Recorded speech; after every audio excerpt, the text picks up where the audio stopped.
Chers téléspectateurs, bonsoir et bienvenue dans cette nouvelle édition de votre émission Gros Plan. Dans cette édition, nous allons revenir sur le discours prononcé par le président de la République, M. Mohamed Abdelaziz, lors du meeting du 3 mai à Néma. Et pour discuter des grandes lignes de ce discours, je reçois pour vous ce soir l'activiste politique à l'Union pour la République et le président d'une initiative de soutien, M. Fouad Oulmokhtar-Nesh. Bonsoir Fouad. Bonsoir. Pour revenir sur le discours de ce matin, selon vous, quelle a été l'annonce la plus marquante d'aujourd'hui? Bonsoir, je vous remercie tout d'abord pour l'occasion que j'ai ce soir de m'exprimer sur cette visite très importante au rendez-vous. La visite de ce matin est une visite très importante, cruciale sur la scène, sur le paysage mauritanien, politique. Les Mauritaniens avaient beaucoup d'interrogations, un certain nombre d'interrogations sur les aspects économiques, sociaux, politiques.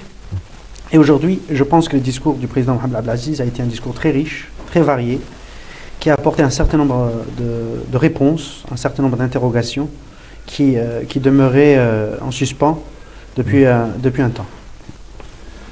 Tel? Donc, sur le plan politique, je pense que depuis ces jours de concertation préliminaire au dialogue, je crois qu'il y a eu un vide, un suspens sur les deux fronts. Que ce soit chez l'opposition, les FNDU, ou chez la majorité. Aujourd'hui, la question... Comment argumenter un tout petit peu cette suspension entre les deux? Voilà, alors il y a eu... Vous la voyez comment? Il y a eu le problème en fait qui s'est toujours conjugué et qui se traduit aujourd'hui par ce silence, c'est un problème de concertation, un problème de prise de position concise. Le problème... Ne s'agit-il pas plutôt d'un problème de prise de contact? Oui et non. L'UPER, le parti au pouvoir mauritanien, les ministres mauritaniens, le porte-parole du gouvernement, la majorité au pouvoir a toujours tendu la main à l'opposition pour un dialogue serein.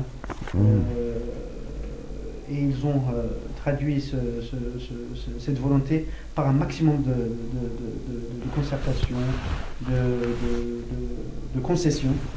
Mais malheureusement, je vois qu'il y a toujours ce blocage. Le FNDU, aujourd'hui, le président a souligné qu'il y a eu 28 requêtes, on va dire, pour voir le dialogue. Mais comme le président l'a affirmé, le dialogue ne peut pas avoir le jour tant qu'il n'y a pas d'assise. Donc, que pensez-vous de l'annonce faite ce matin relativement au dialogue qui va démarrer dans 3 à 4 semaines avec la présence de celui qu'il désira? L'annonce est claire. Je crois qu'il y a une lassitude qui est en train de se démocratiser sur le paysage politique mauritanien. Le président Mohamed Abdelaziz, depuis son ascension au pouvoir, a toujours eu la volonté manifeste de concertation, d'union nationale, de conjuguer tous les efforts afin que le Mauritanien lambda puisse demeurer dans la paisibilité, dans un... Mais là est-ce qu'on s'attend pas à ce que l'opposition refuse de prendre part à ce dialogue pour prétexte de décision unilatérale? Je crois que le gouvernement, comme je l'ai affirmé, le gouvernement est en train de faire le maximum de concessions possibles. Le président Abdelaziz est arrivé au pouvoir par les urnes, par une majorité qui, elle, est représentée par l'Union pour la République, par le parti au pouvoir, et les partis et les forces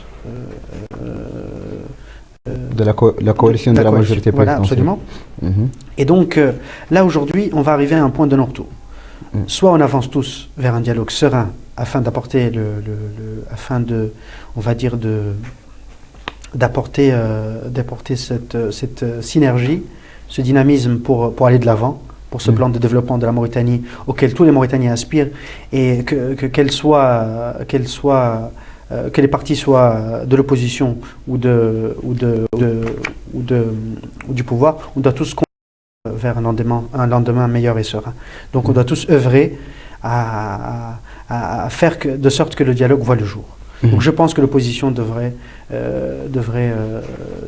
participer à ces assises et à ce moment-là proposer le maximum de requêtes et j'espère que le pouvoir donnera lieu à Mais là, le problème qui se pose, c'est que l'opposition, quand elle est concertée pour la mise en place d'un rendez-vous du dialogue, elle n'y vient pas. Comment on peut songer à ce qu'elle y vienne, même avec une décision dans laquelle elle n'a pas été impliquée? C'est bien cela le problème, et c'est le problème en fait qui crée aujourd'hui sur ce paysage cette lassitude en fait. C'est que, comme le président l'a dit de façon très métaphorique et très lyrique, l'opposition radicale, l'opposition aujourd'hui malheureusement, s'appuie sur un certain nombre de facteurs qui ne sont pas des facteurs, on va dire, opportuns pour la non-tenue de ces assises-là. On ne peut pas faire, comme le président l'a dit, ce n'est pas parce qu'un ministre du gouvernement affirme de façon très personnelle, avec un avis très personnel, un amendement constitutionnel, que le FNDU, que les partis de l'opposition doivent refuser le dialogue. C'est impossible. On ne peut pas, comme l'a dit le président, c'est un pays, c'est le peuple, c'est la nation. Et on raisonne dans l'impersonnel. On ne peut pas. Oui, donc on ne peut pas rester bloqué à ce niveau. Donc, je voudrais revenir sur les amendements constitutionnels. Le président de la République a annoncé aujourd'hui qu'il apportera un seul amendement constitutionnel, celui de la dissolution du Sénat et la création de conseillers régionaux. Là, le fait qu'il cite que c'est un seul amendement, ne trouvez-vous pas que c'est une réponse que ça lève le suspense sur la question des amendements cités par les ministres et les FNDI, relatifs à la modification des mandats présidentiels? Premièrement, je crois qu'il faut d'abord distinguer, il faut nuancer entre un avis personnel d'un membre d'un gouvernement ou d'un membre de la majorité, d'un politicien, et celui d'un président de la République. Un président de la République est au-delà, c'est le chef suprême d'une nation. Quand celui-ci n'affirme pas de façon directe ou indirecte vouloir se présenter pour un mandat supplémentaire, les personnes sont libres d'elles-mêmes de pouvoir divulguer ou de pouvoir se prononcer sur des opinions propres à elles. Le président n'a nullement et en aucun cas fait signe de façon directe ou indirecte de vouloir se présenter à une échéance supplémentaire électorale. Si des membres du gouvernement s'adonnent à partager de leur propre avis et de leur propre chef ces allégations-là, elles sont libres de le faire. Je vois que des tendances tierces, elles aussi, aujourd'hui, œuvrent à ce que le président puisse se porter candidat à une tierce échéance. Mais le président a été très clair. Aujourd'hui, il n'a été question que de cet amendement constitutionnel visant à dissoudre cette chambre haute qui est le Sénat. Le Sénat, aujourd'hui, il faut faire une petite parenthèse dans la sous-région. Le Sénégal, par exemple, l'a dissous et l'a remis en place 2 fois. Et la dernière fois, c'était en 2012. Donc, je crois que le Sénat malheureusement, comme le président l'a dit, le président l'a affirmé aujourd'hui, notre régime constitutionnel est calqué sur celui de la Ve République française. Donc, on a hérité d'un Sénat sans même pouvoir le considérer ou lui donner sa juste valeur. Le Sénat, aujourd'hui, le président a dit qu'il y a un certain nombre de décisions, de projets de loi qui sont à chaque fois entravés par un retard au niveau des 2 chambres, puisqu'il passe au Parlement et ensuite il vient au Sénat. Si à chaque fois il y a un projet de loi et qu'il doit transiter par le Parlement et ensuite le Sénat pour arriver à 6-7 semaines, c'est un retard administratif considérable. Et donc, sa dislocution, je crois qu'elle est... Donc, si on revient un tout petit peu sur les alternatives du Sénat, les conseillers régionaux annoncés ce matin, ça va prendre quelle forme, vous imaginez? Je pense que c'est une réponse, c'est une idée très très importante et qui doit être saluée par cette volonté du président de la République devrait à ce que l'on appelle aujourd'hui la décentralisation. Le président souhaite décentraliser l'ensemble de son arsenal administratif dans toutes les régions du pays pour aider le citoyen lambda à bénéficier de ces externalités économiques, administratives, puisqu'aujourd'hui, malheureusement, l'administration centralise un certain nombre de pouvoirs. Donc si aujourd'hui les régions se font déléguer le pouvoir décisionnel et les répercussions économiques sur chaque région, je pense que c'est une très, très bonne chose pour le pays. Et donc Et la forme de ces conseils, vous pensez que ce sera des élections, un suffrage universel direct ou à travers les conseillers municipaux? Cette question ne peut pas être encore développée tant que le gouvernement n'affirme pas ou n'avance pas ses arguments, le cadre juridique et institutionnel de ce que peuvent prendre ces conseils-là. Puisque dans un certain nombre de pays, ces conseils régionaux prennent la forme chez nous de la wilaya, de façon administrative. Mais comme je vous ai dit, l'important dans tout ça, c'est cette politique de proximité qui aujourd'hui, je pense que le président Mohamed Abdelaziz œuvre aujourd'hui à faire bénéficier d'un Mauritanien lambda de cette politique de proximité. Et c'est très saluable et je pense que ça va contribuer à aider le meilleur sort de tout Mauritanien dans cette nouvelle ère. Donc je vais passer à un autre aspect évoqué ce matin, la jeunesse, ça part dans le discours. Qu'est-ce qu'il y a de nouveau pour nous les jeunes? Bon, je pense que le discours de la jeunesse est un discours qui avec le temps au cours du passé est un discours archaïque, traditionnel, une expropriation des ressources de la jeunesse par ces groupuscules, par cette classe politique ancestrale.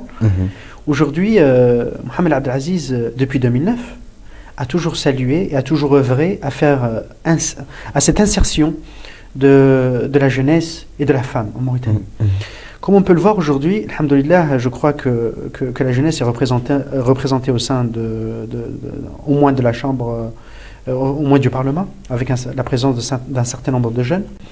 On voit aujourd'hui de façon récurrente et de façon régulière un certain nombre de décisions prises en Conseil de ministres avec la nomination d'un certain nombre de jeunes, avec des postes tout à fait honorables. Et je pense qu'on va dans la continuité. Et avoir du côté âge, je pense aussi que même certains membres du gouvernement peuvent être considérés comme jeunes. Les gens, ça c'est une question qui est ambiguë. On va dire que la jeunesse, entre guillemets, c'est une jeunesse. À chacun sa propre définition de la jeunesse, mais je crois que, alhamdoulilah, on a vu un certain nombre de jeunes très très jeunes s'émanciper et aujourd'hui qui occupent des postes décisionnels très importants. Et je pense que Abdelaziz œuvre à commencer à faire bénéficier de la jeunesse de son champ de compétence, de son expérience, enfin de son début d'expérience, dans le cadre justement de ce changement aujourd'hui, on est en train de basculer vers un renouvellement de la classe politique mauritanienne. Mais est-ce que la jeunesse contribue efficacement? Est-ce qu'elle est prête pour ce renouvellement que lui propose le président? En tout cas, le paysage mauritanien n'a pas le choix. Oui, mais non, là je parle des dernières années depuis qu'on a annoncé le renouvellement de la classe politique et on a commencé à intégrer les jeunes. Est-ce que vous trouvez que la jeunesse de son côté arrive à contribuer directement lors des dernières années? La jeunesse, comme l'a affirmé le président, c'est un fardeau, on va dire, pour toute la classe et le paysage mauritanien, puisqu'elle représente 60 à 70% de la population mauritanienne. Donc c'est un rouleau compresseur, c'est un moteur, une turbine qui fait qu'aucun développement est possible sans la jeunesse. Donc c'est un dynamisme qui va se démocratiser, qui va se répercuter sur le plan économique, sur le plan décisionnel, et je pense que Ould Abdelaziz a misé sur la jeunesse et il ne le regrettera pas. Donc, vu qu'on n'a plus beaucoup de temps et on a un discours très riche, comme vous l'avez dit, si on passait à l'aspect socio-économique. Je pense que depuis l'ascension au pouvoir du président Mohamed Abdelaziz, La Mauritanie est un pays en chantier, mais c'est un pays qui a beaucoup avancé, beaucoup avancé. Si on considère ses réalisations sur le plan économique, comme l'a affirmé le ministre des Finances dans les séances plénières au niveau du Parlement, aujourd'hui, le budget de l'État s'est quasiment multiplié par deux en moins de deux quinquennats. Donc, Fouad, vu que nous n'avons plus vraiment beaucoup de temps, un dernier mot sur la visite du Hajj Sharqi en général. Donc, je pense qu'en conclusion, aujourd'hui, la visite du président Mohamed Abdelaziz a été une visite riche, qui a apporté beaucoup de réponses à un certain nombre d'interrogations qui demeuraient depuis un certain temps. Je pense que nous, Mauritaniens, aujourd'hui, on devrait aspirer à ce que le dialogue prenne forme, à ce que ces assises se tiennent pour très bientôt. Et j'espère que l'opposition répondra à l'invitation de la majorité, qui a toujours tendu la main pour le développement de ce pays. Et je pense que cette politique de proximité du président de la République, qui aujourd'hui donne de nouvelles directives, c'est un nouveau vecteur pour le développement de toutes les régions de ce pays. Et j'espère que ces conseils régionaux prendront également forme pour très bientôt, pour que le Mauritanien sente aujourd'hui que le gouvernement, à travers la politique générale du pays, se sente reconforté, se sente bien en tant que Mauritanien lambda. Merci Fouad. Donc, chers téléspectateurs, je vous remercie d'avoir suivi cette émission et je remercie en votre nom mon invité, M. Fouad Mokhtarnesh, activiste politique à l'Union pour la République et président d'une initiative de soutien. Merci beaucoup et à très bientôt.